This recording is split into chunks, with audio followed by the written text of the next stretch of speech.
Breaking headlines and in-depth stories that matter. Coming up on Focal Point. To viewers, this may seem like a regular alley, but on St. Patrick's weekend, it turns into something extra special. Find out how WKAR is using these bags to give back to the community. From the heart of Michigan State University, Focal Point starts right now. Good morning and welcome to Focal Point News. I'm Marin Klein. And I'm Karina Prieto. Today is March 21st, 2025, and we have officially been one day into spring. Marin, it's nice today, but can you believe that for the start of the weekend, highs are going to be almost in the freezing temperatures? Yeah, Karina, how are you supposed to say put an airplane together in that weather? Today is Michigan's Rosie the Riveter Day, honoring the woman who took on jobs traditionally held by men in World War II. Well, Focal Point's Micaiah Lawrence is live at the Capital Region International Airport in Lansing to give us a first look at this annual celebration. Micaiah? Thanks, Karina and Marin. I'm here at the Lansing Airport, and setup is officially underway for Michigan Rosie the Riveter Day here at Lansing. There's so much to see already, and setup isn't even a fraction of the way finished.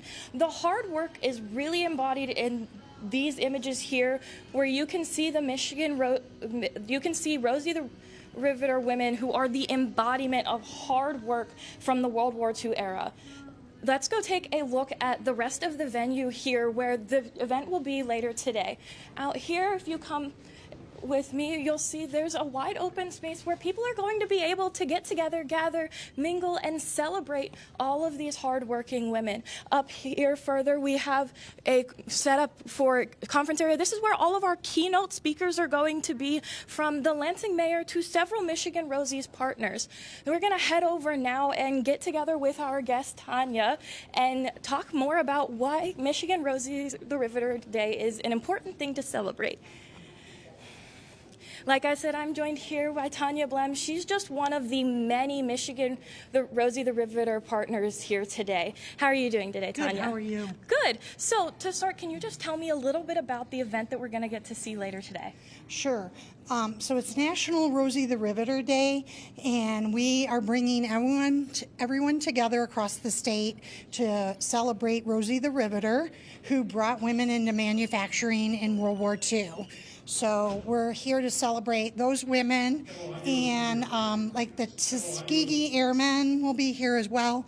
So we're celebrating all of those from World War II that brought us women into manufacturing. Yeah, and then can you just tell us a little bit about why it's important to recognize things like this? Sure. I think part of it is that women often go unrecognized in industry, and it's very important. Michigan has a lot of women in industry and manufacturing that run manufacturing plants that provide goods around the world. And this is our celebration of those women that lead the way for other women for careers in manufacturing. Yeah, and then before I let you go, because I know you're super busy with finishing setup, what's one piece of advice you'd like to leave with women who are going to be entering the manufacturing world? I think look at all the options, whether it be welding or accounting or plant management or quality systems. Women are needed in all those roles in manufacturing, and there's certainly openings available for them. Yeah, well, absolutely. Thank you so much, Tanya, for joining us. I wish you the best of luck for the event. Awesome. That's all I have for you guys today. The Michigan National Rosie the Riveter Day will be kicking off here at 3:30 p.m. But for now, Karina and Marin, back to you in the studio. Thank you so much for bringing us into the celebration, Micaiah. And we had another celebration this week, St. Patrick's Day. It's a big holiday for Michigan State and colleges all across the nation. Every school celebrates differently, but there are some pretty unique traditions that many, including the Spartans, partake in. Focal Point's Jaden Hawkins joined the fun over the weekend and got a close-up look at a red-hot event.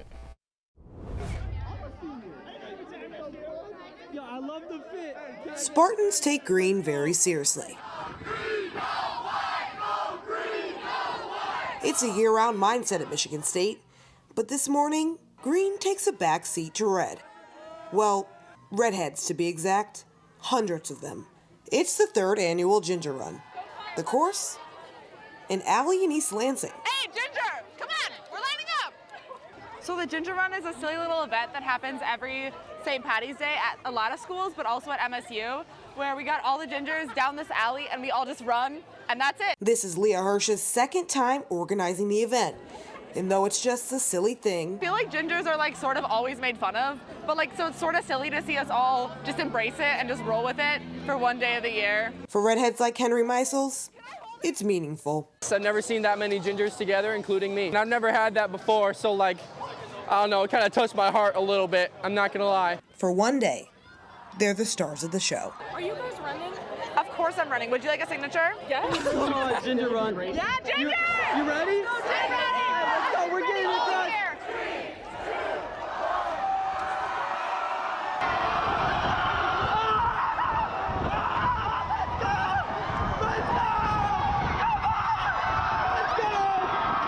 I like started running for a second and then toppled down immediately. It was not good.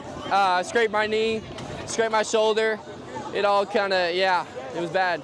But bruises aside, This is such a beautiful celebration of all of us with the crazy hair color. in East Lansing, Jaden Hawkins, Focal Point News.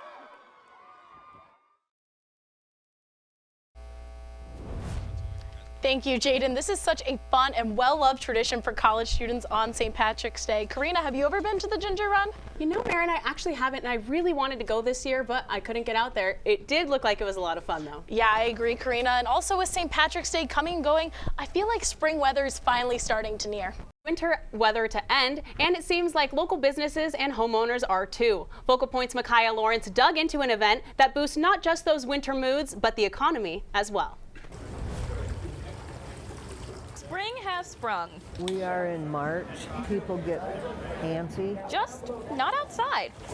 While you're used to finding horse shows in the pavilion, for a weekend in March, it's the Lansing Home and Garden Show. It consists of, at its roots, 3 different things. Over 250 local businesses, landscapers, home improvement companies, all the products and services a homeowner might be looking for. The setup started 4 days earlier. We are setting up from early Monday morning until for 15 minutes before we open. And once those doors opened at 2 p.m. on Thursday, hundreds of Michiganders, tired of winter, started smelling the roses and tulips and evergreens. We're bringing, tens of thousands of patrons and homeowners to the show. It really is just a vibrant boost to the area. Everyone here is getting to enjoy all of the hard work that both staff and vendors put in. But to truly appreciate it, you've got to see it when it's empty. Every vendor has an opportunity to bring their trucks in, drive in, set up their spaces. Boxes and boxes. Did you take any of these? And a lot of back and forth is all something Sue Ott is used to. I just love it. She's no stranger to the show. It'll be the first ones that sell. Or her business. Bought it approximately 27 years ago. Ott loves the opportunities she's been given. Getting to meet so many wonderful people, not only just your customers, but your vendors. And does it with the help of some important people. The people you work with, we have a wonderful time. We get along great. She gets out of line once in a while. She's referring to Denise, her best friend of 60 years. Nothing. You'll catch on someday to this job. Are you kidding me? You are smart. The Jolly Green Junction has a little bit of everything. Yard decorations, lawn ornament. And right now what I have here in my jars, this is the first year I've tried it here. These are all made by the Amish. It's excellent stuff. And Ott plans on keeping her business local. I only get my produce from the area I live in. Now she's already planning ahead. Next year, you mark the boxes. In East Lansing, No, I'm going nowhere. Micaiah Lawrence, Focal Point News. The Lansing Home and Garden Show has left the pavilion, but the businesses showcased are just getting started. Like Sue Watt said, they roll with the seasons. A full list of vendors can be found under the Attend the Show tab at showspan.com/LHG. Rolling with the seasons feels like a great way to put it, especially with the varying temperatures we've seen here in March. Winter in Michigan can be pretty harsh, and many international students were experiencing their first snow and below freezing temperatures. Focal Point's Louise Menard Duval asked some students about their experience of their first Midwest winter and how they are coping.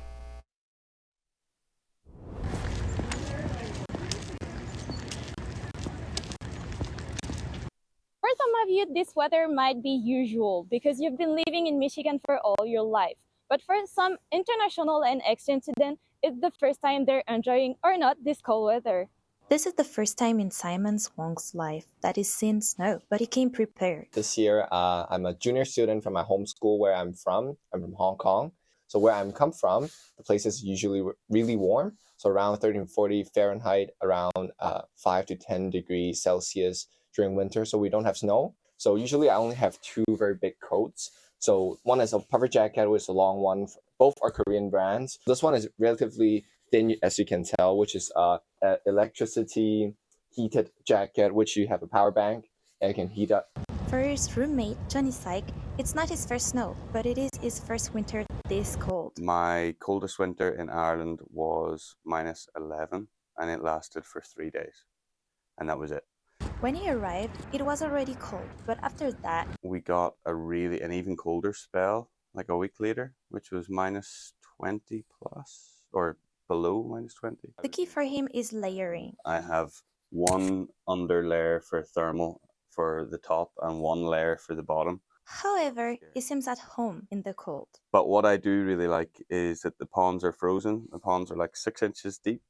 And for somebody who plays ice hockey, I'm very, very happy about that. I love it. For the most part, the snow has melted and temperatures are rising. Today, the official first day of spring in Michigan. For the students here, there is light at the end of the tunnel. In East Lansing, Louise Monard-Duval, Focal Point News. Thank you, Louise. Michigan winters are definitely an adjustment, even for those of us that are used to the cold weather. Good news is for the anti-snow lovers that now that it is officially spring, we can hope for some warmer weather. Well, let's see. In the last 7 days, we've seen 70 degrees, and yesterday, snow and sleet. I don't know about you, but I want to put my puffy black winter coat in the back of the closet for a long time. But will we be able to do that? The good thing is, Sabrina Selden can tell us. She's live at the weather wall. Sabrina, what can we expect from Mother Nature this week? Thank you, Karina and Marin. That's right. Look at this tower cam that we've got here this morning. It's a beautiful sunny morning. And as of yesterday, it's officially spring. And with the warm weather this past week, students have been spending more time outside. Now, anytime the sun is out, you're reminded that there are actually people on campus. We have had a sneak peek into spring weather, but unfortunately, it's not here to stay as we are headed back to the 40s. Michigan never fails to surprise us. Let's take a look at our national map. Starting out on the west coast with sunny California, Sacramento at 61 and Los Angeles at a lovely 76. Moving over to Phoenix, cooking at 84. I'd love to be there. Moving across the map, Dallas with dry conditions at 78. Kansas City at 67 and New Orleans following close at 69. Minneapolis sitting at 50. Moving over to the East Coast, Buffalo at a breezy 41. New York stepping it up a little at 54 and Boston at 46. Moving south, Charleston is at 62, Atlanta at 63, and Miami at 72. Looking at our regional map, Michigan, Wisconsin, and Illinois all in the low to mid 50s with cloudy conditions. In our area, we are in for a mix of rain and snow showers developing late tonight. Here's our 7-day outlook. Today we are in for partly cloudy skies with a high of 55. Now enjoy it while it lasts because tomorrow we are dropping to a whopping 35. But don't fret, sun will be thrown in here and there. Sunday we have a high of 45 with a chance of mixed rain and snow showers. Monday is at 38 with some light snow in the morning. The rest of the week follows suit, but the cards change on Thursday when we get back into the 50s just in time for the weekend. Safe to say, although it's spring, Michigan is sure easing us into shedding off that winter jacket. Karina and Marin, back to you. Thank you so much, Sabrina. I know we are all looking forward to some warmer weather. Don't go anywhere. When we come back, we will learn about a bar in Jackson that makes specialty drinks without a key ingredient. And both the Spartan men's and women's teams are gearing up for March tournament basketball. All that will be after the break. Don't go anywhere.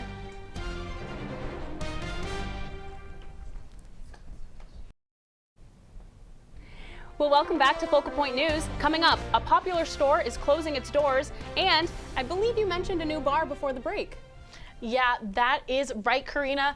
With St. Patrick's Day just behind us, March Madness on the horizon, and the weather warming up, it's likely we'll see more students with drinks in hand, but With options like non-alcoholic mocktails becoming more popular, some are choosing to skip the buzz without sacrificing flavor or fun. Focal Point's Rachel Fulton visited Zero Bar and Lounge in Jackson to show us how these creative alternatives are making a splash.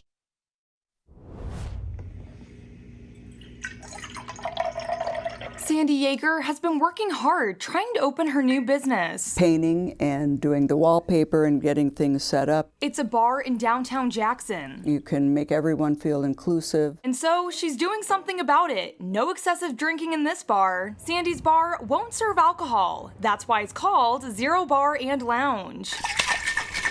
It provides mocktails and alcohol-free drinks for those who want to take in the celebration without the effects of alcohol. People often chase that burn when drinking alcohol, but these alternatives offer more than just that familiar sensation. They bring bold flavors, fewer calories, and a fresh way to celebrate. No buzz required. A place where even kids feel welcomed. It makes me feel good that I'm drinking healthy and I have all this good stuff, and that I can actually drink it because it's safe for kids. For some, even like little Daisy, these drinks offer a way to join in on the celebration. It's a choice that's not just for adults, but also for those who want to feel included. Younger people aren't drinking as much, and a lot of people are diabetic, and the links with alcohol to cancer is more studies are showing. She's trying to help people, and I like that she's brave. I look up to her. This bar isn't just designated for adults, it's a family place. It's homey. It makes me feel calm. It makes me feel like I belong. There are plenty of places downtown Jackson that have great cocktails, and they can go there for that. I'm the one who has the alternative. In Jackson, Rachel Fulton, Focal Point News.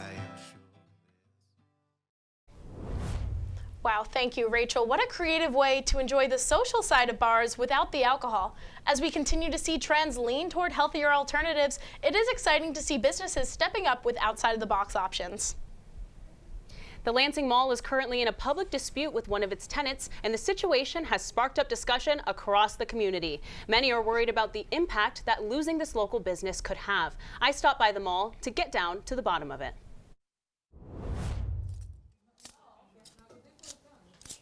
Jeans, books, stiletto heels, or a winter coat. We have clothing of every kind of clothing. All things that can be found in a store tucked away in the Lansing Mall. Have a good day. Except when you get to the cashier, God bless you, man. Have a good day. You don't need any cash. A regular thrift store, you can get all kinds of clothing, but you have to pay for it. Everything here is free. You heard that right. Hi. Doing good? Everything is free. And we've been very lucky that we have a generous community that gives us very nice things. So it's more like a boutique than it is a thrift store. And for customers like Luis, places who will give free stuff, they're a gift. This place is a lifesaver. I haven't worn actual shoes that are actually comfy in 2 years. Luis has been homeless for 2 years. It's not an easy life. It is not an easy life. And I didn't choose to be homeless. There's often a line of countless people standing right here to get these essential items. Today, there's a sign that warns that the Freetail store will close on March 31st. Last April, management came from New York to visit. Our lines usually are up to 200 people. They did not like that. Linda says management did not want her customers sitting in mall chairs or on the floor and gave the Freetail store 60 days to find a new location. So leaving seemed for no reason other than you don't like our clientele. And quite frankly, they said that at that time. Linda's son Mike, who helps operate the Freetail store, took the matters to social media, where the community has rallied behind them. She said, ideally, we want them to line up outside.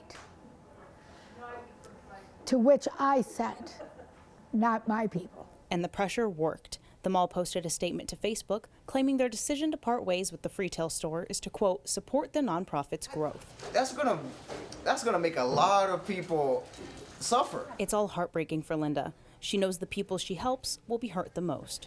even though the perception may be that we're all homeless people, it isn't true. The majority of our people are people like me, families that make minimum wage or only have one person working. You have to ask yourself, how can they look those people in the face and tell them they're not good enough to come here? In Lansing, Karina Prieto, Focal Point News. The Freetail store will be open to shop and drop off donations through the end of the month. Linda hopes her efforts will inspire people to continue supporting those who need it the most. Well, Karina, I know that store means a lot to the community. And before we take a break, let's talk about what else is happening in the community around Mid-Michigan. Well, another spring brings another construction project. Traffic cones are back up on US 127 as the state continues to rebuild 4 miles of road between I-96 and I-496. Drivers traveling southbound will be the most affected by the traffic. On Tuesday, the Michigan House of Representatives was in session to vote on a tax cut bill. The bill would cut the state income tax rate from 4.25% down to 4.05%. The bill passed the House with a 65-43 vote and will now advance to the state Senate.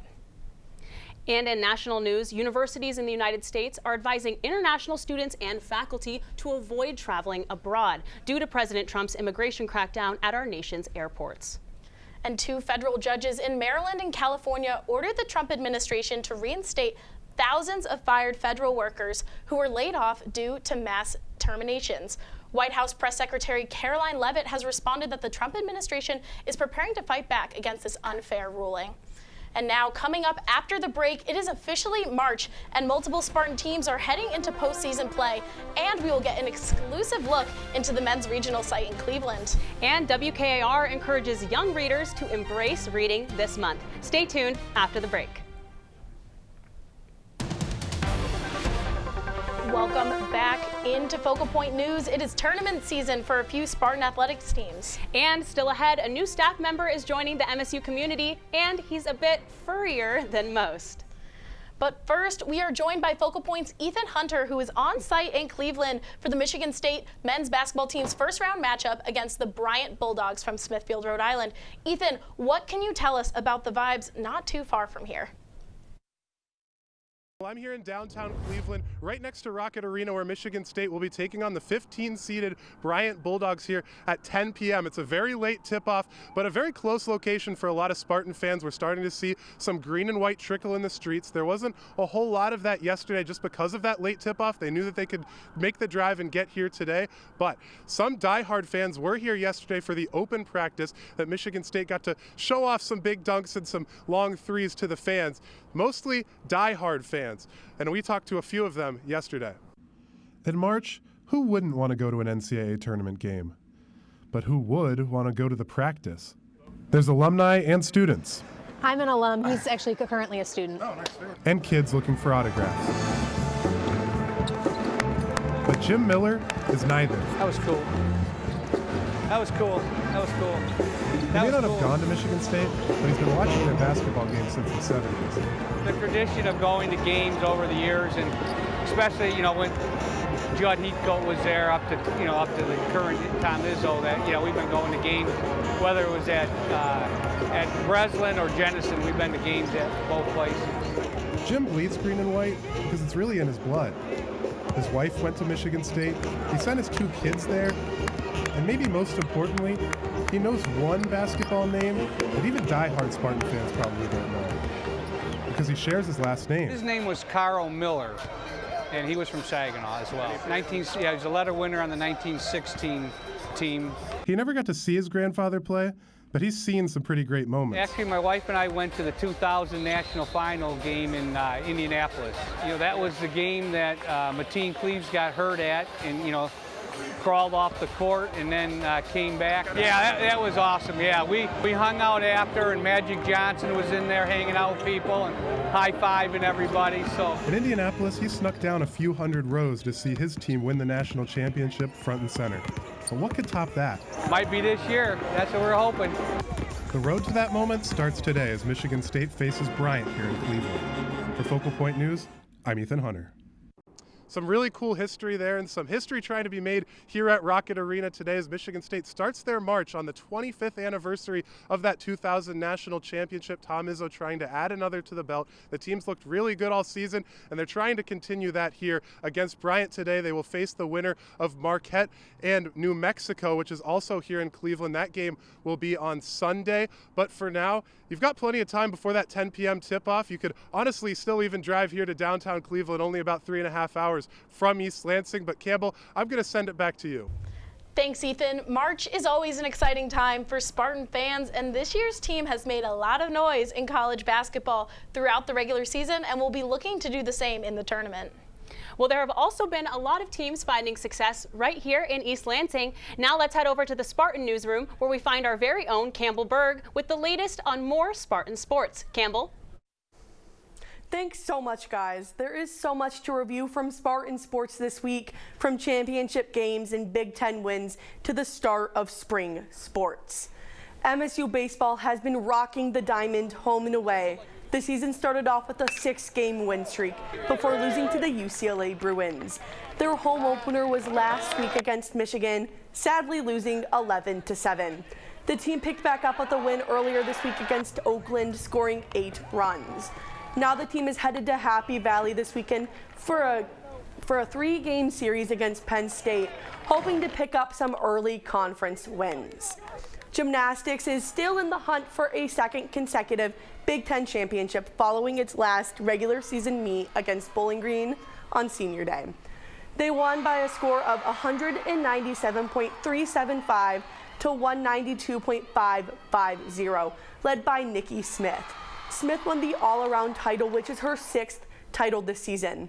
Elle Buffet was a lead scorer on floor and scored a career high of 9.95 in her first meet in the anchor position. The final meet for the team will be the Big Ten Championship this Sunday at the Chrysler Center in Ann Arbor. MSU hockey is continuing its run for the Big Ten tournament. The team took a 1-0 win over the Notre Dame Fighting Irish in the semifinal. The Spartans recorded 46 shots in the matchup, and Hobie Baker finalist Isaac Hauer scored the lone goal in the game on a power play for his 24th goal this year and 100th career point total. Star goaltender Trey Augustine was a key player for the Spartans with his 3rd shutout of the season. The team returns home tomorrow for the Big Ten championship game against Ohio State, looking for back-to-back titles. The men's basketball team tips off tonight at 10 p.m. against the Bryant Bulldogs. Back to you guys in the studio. Thank you so much, Campbell. What an exciting time for MSU athletics as spring sports begin to get underway. And speaking of spring, with K through 12 spring break approaching, it's important to continue to encourage children's literacy skills.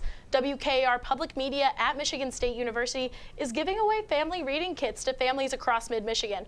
Focal Point's Sabrina Selden follows the process of putting these kits together. Everyone here knows the power of a book, especially Robin Pizzo and her staff at WKAR. They know it so well that they spent their time putting together 11,442 reading kits for children in 29 counties across Michigan. Over 130 organizations received the kits to distribute to children. As a longtime educator and director of education at WKAR, Robin Pizzo has seen firsthand the impact the kits have had on the community. This is year 5 for us, and it has had a tremendous impact in the community to help kids foster a love of reading. With so much support from organizations, WKAR has a far greater reach. There are separate kits for different age groups, spanning from birth to pre-K. Retired educator and a good friend of Robin's, Bobby Early, enjoys spending her time putting the kits together. It's just, to me, it's just exciting. Second grader Amir Alawin was happy with what he got in his reading kit. Ooh, some books and a pencil and a pretend microphone. This is key as Michigan's children are at a crisis level when it comes to literacy. They are almost 2 years behind. On the last state assessment, about 30% were proficient and about 70% were not proficient. Pizzo understands how scary that is for the state, for local communities, and employment down the line. Now, not only do these reading kits help promote March's Reading Month, but the distribution of them also aligns with student spring break. making WKR's mission for the kids even more impactful and helping to close the literacy gap in a powerful way. In East Lansing, Sabrina Selden. Thank you, Sabrina. The reading kits will be handed out during the months of March and April, pushing to encourage continued learning across Michigan. Well, did you know that MSU has a small animal hospital on campus? Well, they just got a new addition to their staff, and they're getting settled into their job pretty quickly. Focal Point's Campbell Berg got an exclusive introduction to the newest member of the team.